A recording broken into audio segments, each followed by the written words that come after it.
شیخ، کہا جاتا ہے کہ نماز اللہ اور بندے کے درمیان مکالمہ ہے، لیکن جب ہم نماز پڑھنے لگتے ہیں تو ایسا لگتا ہے کہ جیسے دنیا جہاں کے خیالات اور افکار کی یلغار ہوئی ہو۔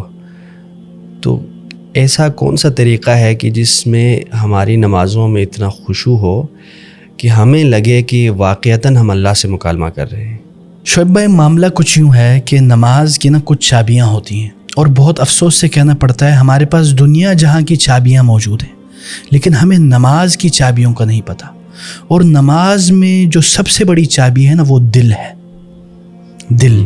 کیونکہ جب آپ نماز میں جاتے ہیں تو اس وقت آپ کا کنیکشن تھرو ہو رہا ہوتا ہے اللہ کے ساتھ، اور شیطان جو ہمارا سب سے بڑا دشمن ہے وہ اس وقت آپ کی ٹوہ میں لگا ہوتا ہے، آپ کے پیچھے لگا ہوتا ہے کہ آپ کو کسی طرح اس نماز میں اللہ سے اس کا کنیکشن توڑ دوں، کٹ کر دوں۔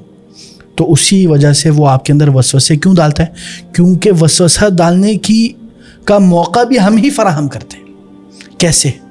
وی گیو ہم اے ریزن، شیطان کو۔ کیسے؟ کیونکہ ہمارا دل اللہ کے ساتھ نہیں لگا ہوتا۔ تو سب سے پہلی بات ہے، جب آپ نماز پڑھ رہے ہو آپ کے ذہن میں ہو۔ اسی لیے امام ابن القیم کہتے ہیں کہ انسان اللہ کے دربار میں 2 بار کھڑا ہوتا ہے، ایک تو اس دنیا میں نماز کے وقت اور قیامت کے دن۔ تو جو اس دنیا میں نماز کے وقت اس کے دل میں یہ ہو کہ میں اللہ کے سامنے کھڑا ہوں، صرف یہ امیجن کر لیں، you are standing in front of Allah, یہ آپ امیجن کر لیں، واللہ آپ کانپنے لگ جاؤ گے۔ دوسری چابی کیا ہے کہ ہم نماز کو سمجھیں، نماز کے معانی کو سمجھیں اور اس کو فیل کریں۔ جیسے کہ حدیث میں جیسے آتا ہے کہ رسول اللہ صلی اللہ علیہ وسلم نے فرمایا کہ اللہ تعالیٰ فرماتے ہیں کہ نماز میں نے اپنے اور بندے کے درمیان نصف نصف، آدھا آدھا تقسیم کیا ہے۔ جب میرا بندہ بولتا ہے الحمدللہ رب العالمین، تو اللہ تعالیٰ کہتے ہیں حمیدنی عبدی۔ تو آپ یہ فیل کریں، جب آپ بولتے ہیں الحمدللہ رب العالمین، تمام تعریفیں اللہ تعالیٰ کے لیے، اور اس میں آپ ڈیپ جائیں اور اس میں آپ تھوڑی دیر خاموش ہو اور جسٹ امیجن اور فیل دیٹ کہ اللہ تعالیٰ مجھے کہہ رہے ہیں کہ حمیدنی عبدی، میرے بندے نے میری حمد بیان کی۔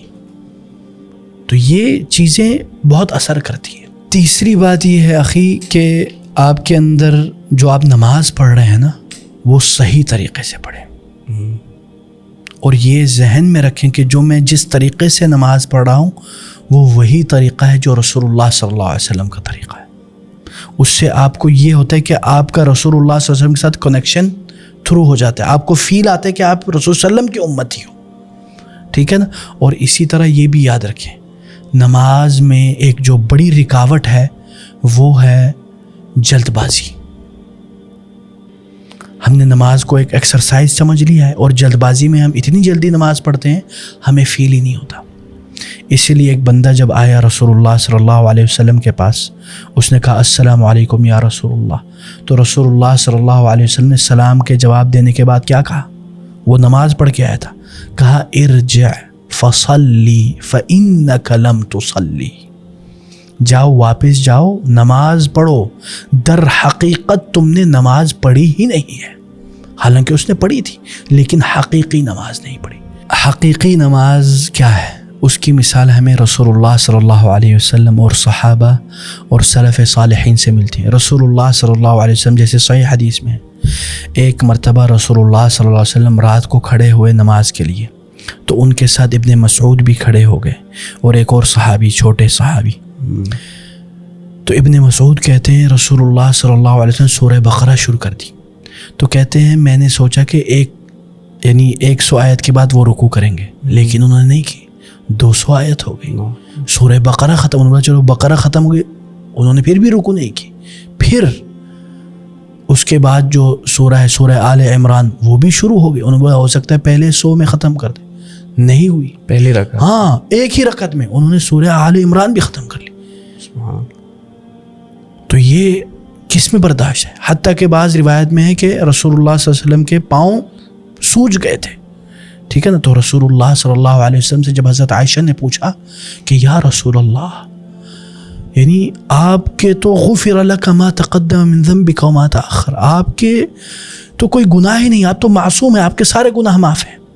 تو کیا بولا رسول اللہ صلی اللہ علیہ وسلم؟ رسول اللہ صلی اللہ علیہ وسلم فرماتے ہیں یا عائشہ افلا اکون عبدا شکورا، کیا میں اللہ کا شکر گزار بندہ نہ بنوں؟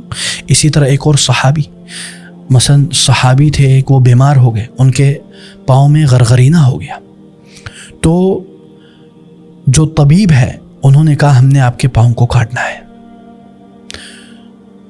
تو ہم آپ کو کوئی چیز، کوئی نیم بے ہوشی یا اس طرح کا کوئی اس زمانے کا کوئی چیز ڈال دیں گے جس سے آپ کو. انہوں نے بولا میں نماز پڑھتا ہوں، اور نماز میں اتنے خشوع میں وہ چلے گئے کہ ان کے پاؤں کٹ گئے اور ان کو فیل بھی نہیں ہوا. ٹھیک ہے نا. اور اسی طرح حضرت عبداللہ ابن زبیر کے نماز کے بارے میں آتا ہے، مکہ میں بولتے ہیں وہ ایسی خشوع خضوع سے نماز پڑھتے تھے کہ پرندے آ کے ان کے سر پہ بیٹھ جاتے تھے. یعنی خشوع جسم میں ہلنے شلنے کا نام نہیں ہے، خشوع اصل میں خشوع القلب. تو وہ کیسے پیدا ہوگا؟ جب آپ ہر وقت یہ فیل کریں کہ آپ اللہ کے سامنے کھڑے ہیں، جب آپ کو پتہ ہو آپ کیا کہہ رہے ہو، جب آپ کو پتہ ہو کہ اللہ اکبر کا کیا مطلب ہے، کہ اللہ میرے لیے ابھی اس ٹائم سب سے زیادہ قیمتی ہے، میرے کاموں سے، میرے بزنس سے، میرے بلینز. ایک بندے کو میں جانتا ہوں، اس نے بزنس مین ہے، اس نے کہا شیخ ایک دن مجھے ایک میٹنگ تھی اور اس میں میرے خیال میں کئی لاکھوں کا ڈیل ہونا تھا، لیکن نماز کا ٹائم آ گیا تو میں نے وہ اللہ کے لیے چھوڑ دیا. تو اللہ تعالیٰ، جیسے اللہ کے نبی نے فرمایا ایک حدیث میں کہ من ترک شیئا للہ عوضہ اللہ خیرا منہ، جو اللہ کے لیے کوئی چیز چھوڑتا ہے اللہ اس کو اس سے خیر عطا کرتا، اللہ تعالیٰ نے اس کو ڈبل ٹرپل عطا کیا. تو یہ ضروری ہے کہ انسان ان چیزوں کا خیال کرے.